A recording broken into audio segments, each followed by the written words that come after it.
investigation, an encounter for a man on his way home from the Bronx when he was confronted by two robbers armed with a gun. And now police are investigating this case as part of a bigger crime spree. In fact, police say they've connected at least 8 different robberies across the Bronx, Washington Heights, and Inwood. The suspects took off with cash and bicycles, oftentimes threatening their victims with a gun.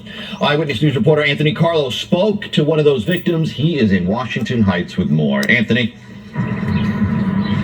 Oh, Joe, Liz, this is another unfortunate story of a New Yorker's routine being disrupted by crime. The victim tells me over the phone that when it's nice weather out, he enjoys taking the pedestrian bridge from Washington Heights back to the Bronx. In many of these robberies, as you mentioned, it appears the robbers are targeting people on electric bikes, pushing them off of them and stealing the bikes. In this case, they target a man who was simply just walking home from work.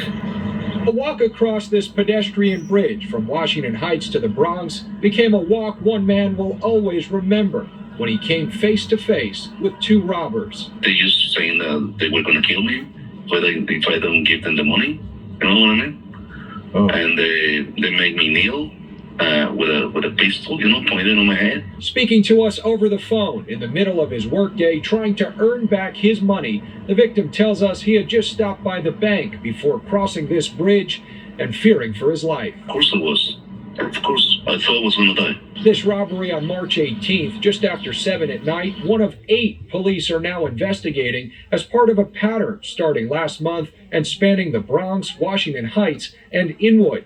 Police releasing this video of one of the suspects accused of not only jumping turnstiles, but people too. People who want him off the streets. That's very important because then it could happen to me.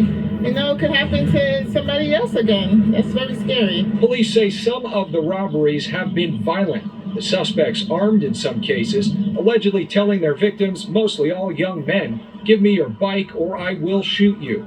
Give me your stuff or you will regret it." One of them, police say, punched in the face. That's unfair that somebody tried to take something from other people that cost them effort and money to do that, so it's not fair. Police say among the items stolen, electric bikes, AirPods, clothes, and the biggest score, $1,300 from the victim we spoke with.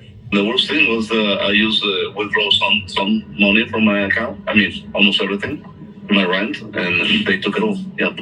Oh my God. My bad luck. Yeah. His bad luck, he says, just sad to hear. The victim made it a point to mention how young he believes the suspects were in this case. He believes they may have been scoping him out ever since he had left that bank and started his walk. He doesn't know for sure if the gun was real, but didn't want to stick around to find out. In some cases, police say the suspects said they had a gun. Another case, they held a sharp object to somebody's back. And in another case, they displayed a firearm. Safe to say the victim says he will no longer be using this pedestrian bridge anymore. We're live in Washington Heights. Anthony Carlo, Channel